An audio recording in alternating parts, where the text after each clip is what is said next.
Hello and welcome back to our channel. So today in this video we are going to discuss about how to send emails using SendGrid. So without wasting much of our time, let's get straight into the video. So talking about this, all you gotta do is simply tap open your SendGrid. Once you do this, you need to now create a new one-to-many email.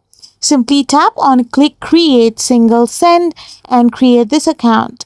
After doing this, select the template that you want to use for your email.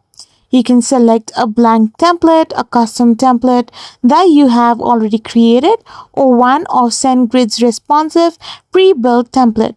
After doing this, you can simply hit on the send button and you can simply send emails using SendGrid app.